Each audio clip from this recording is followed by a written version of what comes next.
Note देखकर उसकी बातें खिल गईं, मगर ऊपर से वो इनकार करने लगा। मैंने नोट उसके कुर्ते की जेब में डाल दिया और वो मुझे दरगाह के अंदर मजार के अकब में बने हुए एक तहखाने में ले गया, जहाँ एक तख्त बिछा हुआ था, पानी की सुराही और प्याला भी मौजूद था। मुतवल्ली ने एक छोटी सी लालटेन जला दी। तहखाने में किसी पोशीदा जगह से ताज़ा हवा आ रही थी। खुदा जाने उस शख्स ने तहखाना किस मकसद के लिए बनवा रखा था। बोला, महाराज तुम आराम से इबादत करो, खुदा तुम्हें जरूर सीधा रास्ता दिखा देगा। अच्छा मैं जाता हूँ, दोपहर का खाना यहीं पहुंचा दूंगा कि तुम बाहर आकर खाओगे। मैंने जवाब में कहा कि खाना मैं बाहर आकर खाऊंगा। वो चला गया तो मैं तख्त पर दीवार से टेक लगाकर बैठ गया। मैंने खुदा का शुक्र अदा किया कि दिन की रोशनी में छुपने को एक जगह मिल गई। दोपहर को तहखाने से बाहर निकलकर मुतवल्ली के साथ दरगाह में खाना खाया। उसने बताया कि अभी तक मेरी तलाश में कोई फौजी नहीं आया। खाना खाकर मैं दोबारा तहखाने में चला गया और तख्त पर लेटते ही नींद आ गई। मुझे सोए ज्यादा देर नहीं हुई थी। दरगाह के बाहर मिलिट्री ट्रक की गड़गड़ाहट और फिर उसके ब्रेक लगने की आवाज सुनाई दी और मेरी आंख खुल गई। फौजी बूटों की भारी आवाजें आने लगी,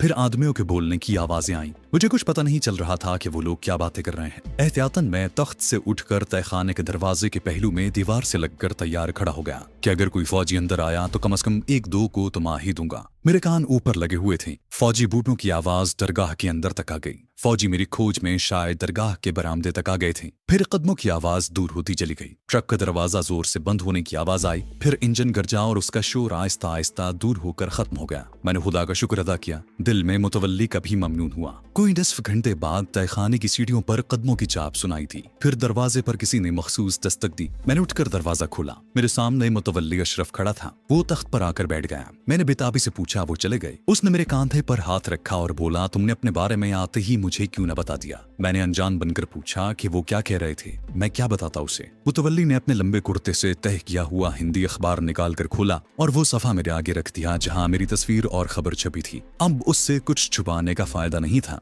वो कहने लगा, एक हिंदू कर्नल और 2 सिख मेजर थे। उन्होंने आते ही मुझे तुम्हारी फोटो वाला अखबार दिखाया और कहा कि ये पाकिस्तानी जासूस है, ये इधर तो नहीं आया। मैंने तुम्हारी फोटो देखी तो सुन होकर रह गया। हिंदू कर्नल जालिंदर का था और मुझे जानता था। मैंने उन्हें कहा कि ये पाकिस्तानी जासूस अभी तक तो इधर नहीं आया, अगर आया तो खुद उसे पकड़कर थाने ले आऊंगा। फिर भी उन्होंने मेरी कोठरी, अमरूद के बाग और दरगाह के अंदर की तलाशी ली। उन्होंने मुझे 5000 रुपए के इनाम का लालच भी दिया। तुमने मुझे पहले बता दिया होता तो मैं तुम्हें यहाँ से निकाल कर किसी दूसरी जगह छुपा देता। मुझे खतरा था कि कहीं वो तहखाने का रुख न कर लें। मैंने कमर में हाथ डालकर जहरीला सिगार अपनी मुट्ठी में थाम लिया। मैं किसी पर एतमाद नहीं कर सकता था। मुतवल्ली अशरफ एक भारतीय मुसलमान था। उसकी वफादारियां भारत के साथ भी हो सकती थीं, लेकिन उसने मुझे गिरफ्तार नहीं करवाया था। इस एतबार से मैं उस पर किसी हद तक भरोसा कर सकता था। अब अपनी शख्सियत उससे छुपाना बेसूद था। फिर भी मैंने अपने बारे में उसे एक दूसरी कहानी घड़कर सुना दी। वो ये थी कि मैं पाकिस्तानी मुसलमान जरूर हूँ, लेकिन जासूस नहीं हूँ। अपने एक दोस्त की बातों और लालच में आकर कुछ गैर मुल्की घड़ियां स्मगल करने की गरज से बॉर्डर क्रॉस किया था कि मैं पकड़ लिया गया और मुझ पर पाकिस्तानी जासूस होने का इल्जाम लगाकर अमृतसर किले में ले जाकर एक सिख फौजी ने बेहद अजियत दी। लेकिन मैंने मौके से फायदा उठाते हुए सिख फौजी को हलाक कर दिया और किले से फरार होकर बटाले चला गया। वहां सर मुड़वा कर जोगी का भेस बदला और अब छुपता फिर रहा हूँ। वो बोला, मेरे बच्चे अगर तुम पाकिस्तानी जासूस होते तो भी मैं तुम्हें जरूर पनाह देता।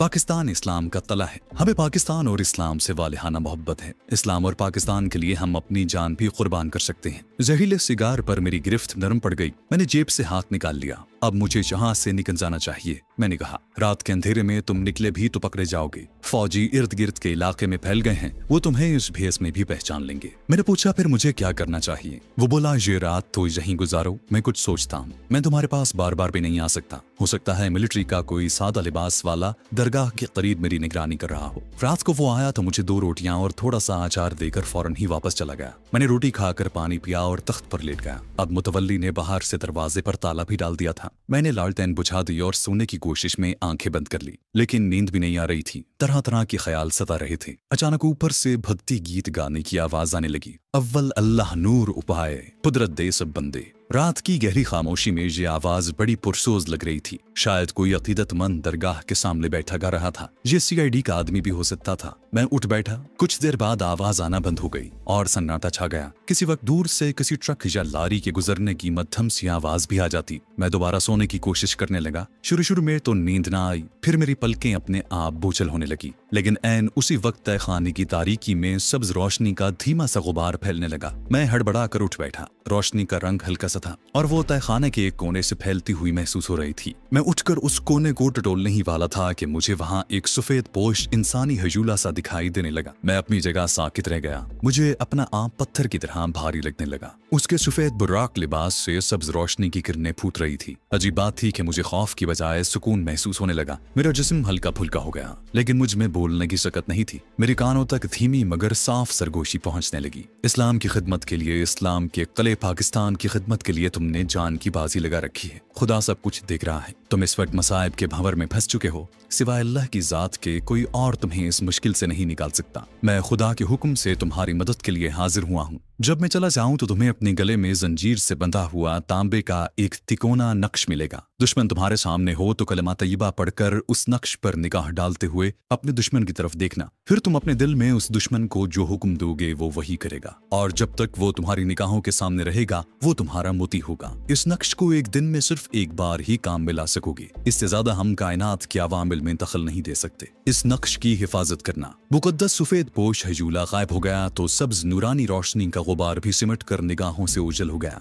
गैर इरादी तौर पर मेरे हाथ अपने गले की तरफ बढ़े। मैं ये देखकर सन्नाटे में रह गया कि मेरी गर्दन में एक जंजीर के साथ बंधा तांबे का तिकोना नक्श लटक रहा था। मैंने लालटेन जलाकर गौर से देखा। उस पर सिवाय चंद आड़ी तिरछी गहरी लकीरों के और कुछ भी नहीं था। मेरा दिल खुदा की मोहब्बत से लबरेज हो गया। मैं सजदे में गिर गया और खुदा का शुक्र अदा करने लगा। मेरी आंखों से आंसुओं का सैलाब रवा हो गया। रोते रोते हिचकी बंद गई। या अल्लाह, मैं अपनी किस्मत पर जितना भी नाज करूं कम है। खुदा जाने मैं कब तक सजदे में पड़ा रोता रहा और अल्लाह ताला का शुक्र अदा करता रहा। फिर वहीं किसी वक्त मुझे नींद आ गई।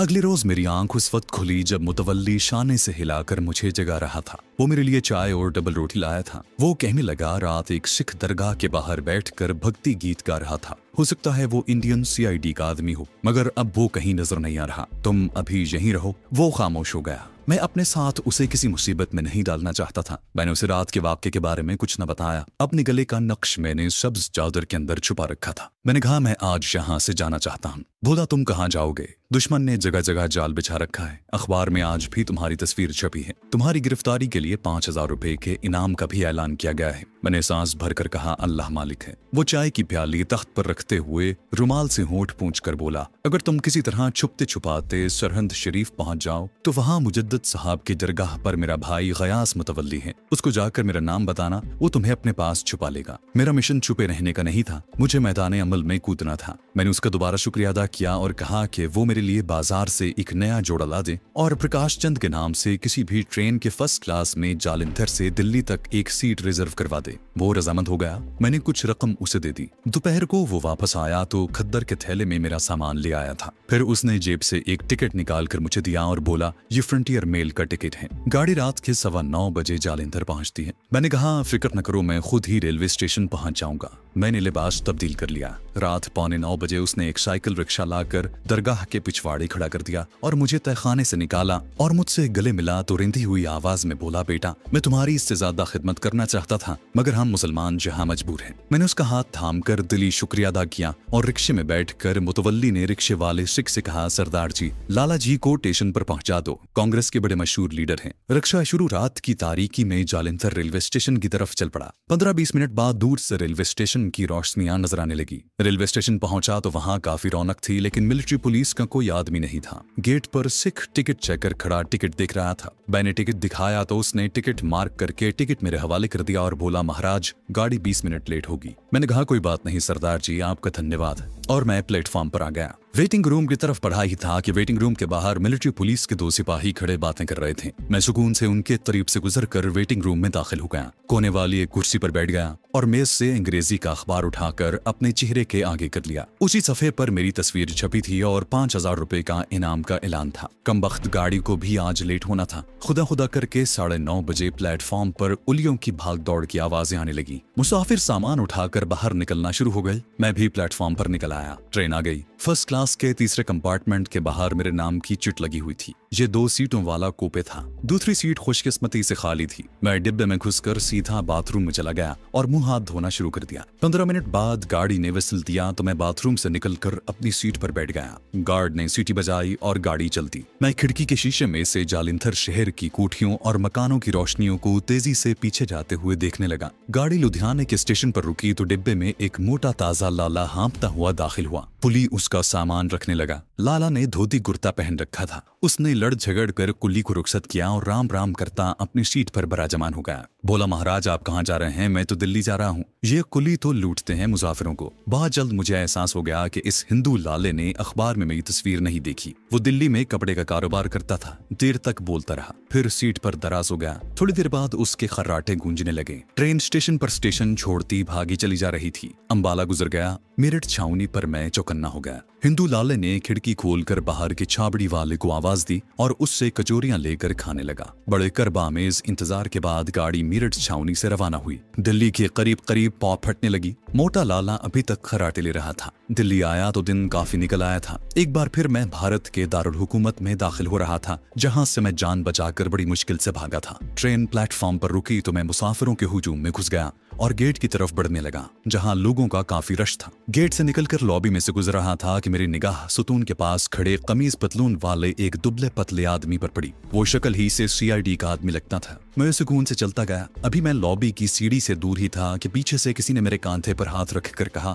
माश जी कहाँ से आ रहे हैं? मैंने मुड़कर देखा, वही आदमी था। मैंने बड़ी खंदा पेशानी से उसे प्रणाम करते हुए कहा, मेरठ से आ रहा हूँ महाराज। वहाँ कांग्रेस कमेटी की मीटिंग थी। वो ज़ेरे लब मुस्कुरा रहा था। बोला, महाराज जरा मेरे साथ चलें। वो सामने वाले कमरे में कांग्रेस कमेटी के लीडर साहब ने आपको बुलाया है। मैंने सामने वाले कमरे की तरफ देखा। वहाँ एक सिख फौजी खड़ा हमारी तरफ देख रहा था। एक पल के लिए मेरे जिस्म में सर्द सी लहर दौड़ गई। सिख फौजी ऊंचा लंबा जवान था। वो हमारी तरफ बढ़ा। सीआईडी वाले ने उसकी तरफ देखकर कहा, सरदार जी मेरी आंखें धोखा नहीं खा सकती। ये महाशय जी वही हैं जिसकी आपको तलाश है। इसे अंदर ले चलें। मैं उन दोनों के दरमियान बेबस सा होकर रह गया। इससे पहले कि मैं कोई एक्शन करता, वो मुझे धकेल कर कमरे में ले गई। सिख फौजी ने मेज की तराज से अखबार निकाला तो मेरी जान हवा हो गई। वो कभी अखबार में छपी हुई तस्वीर और कभी मेरी तरफ देखता। अचानक वो कुर्सी से उठा। उसने पिस्तौल निकाल कर मेरी तरफ तान लिया और गरजदार आवाज में बोला, बै जाओ थे सरदार जी, मेरा इनाम ना भूल जाना। सीआईडी वाला कहने लगा। सिख फौजी ने उसे झिड़क कर कहा, तुम बाहर जाओ, और उसे कमरे से निकाल दिया।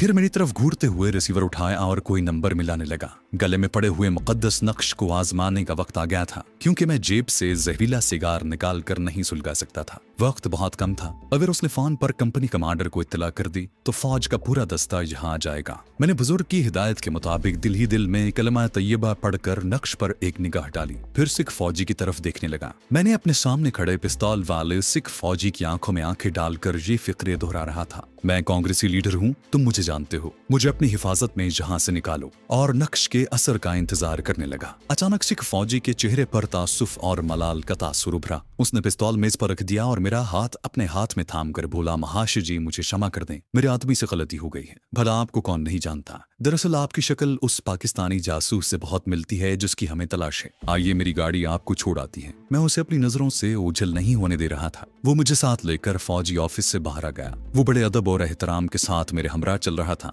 हिंदू सीआईडी वाले ने जब ये मंजर देखा तो हैरत से हमारा मुंह तकता रह गया। वो आगे बढ़ा ही था कि सिख फौजी ने कहा, बंदा बंदा देख लिया करो। एक तरफ फौजी जीप खड़ी थी। उसने मुझसे पूछा, महाशय जी आप कहाँ जाएंगे? मैंने ख्वाजा निजामुद्दीन का नाम ले दिया। मुझे मालूम था कि वहाँ से नई दिल्ली का रेलवे स्टेशन दूर नहीं है, और वैसे भी ये मुसलमानों की बस्ती थी और वहाँ मुझे कुछ देर के लिए पनाह मिल सकती थी। सिख फौजी ने ड्राइवर को हुक्म दिया कि ख्वाजा निजामुद्दीन की बस्ती में छोड़ाए। सिख फौजी ने बड़े एहतराम से मुसाफा किया। मैंने उसकी आंखों में आंखें डालकर दिल में उसे मुखातिब करके कहा, मेरे जाते ही भूल जाओगे कि तुम किसी कांग्रेसी लीडर या मशकूक आदमी से मिले थे। ये कहकर मैं जीप में सवार हो गया। जीप रवाना हो गई। जब सिख फौजी मेरी निगाहों से ओझल हो गया तो मैंने हिंदू ड्राइवर से कहा कि तेज चले। मुझे कुछ मालूम नहीं था कि कहाँ जाना है, जहाँ मेरा कोई जानने वाला भी नहीं था। एक एतबार से ये मेरे हक में बात जाती थी। ये बात वाज़ेह थी कि सिख फौजी तो मेरे नक्श के असर की वजह से मेरे बारे में सब कुछ भूल जाएगा, लेकिन हिंदू सीआईडी वाला मुझे फौजी जीप में जाते देख चुका था। वो यही समझेगा कि सिख फौजी ने रिश्वत लेकर मुझे छोड़ दिया है, लिहाजा मुझे गिरफ्तार करवाने की सर तोड़ कोशिश करेगा। इस तरह एक तो उसकी तरक्की होगी और 5000 रुपए इनाम भी मिलेगा। जब फौजी जीप मुझे छोड़कर वापस जाएगी तो वो ड्राइवर से जरूर पूछेगा कि मुझे कहाँ छोड़कर आया है, और फिर वो मिलिट्री पुलिस को लेकर वहां पहुंच जाएगा।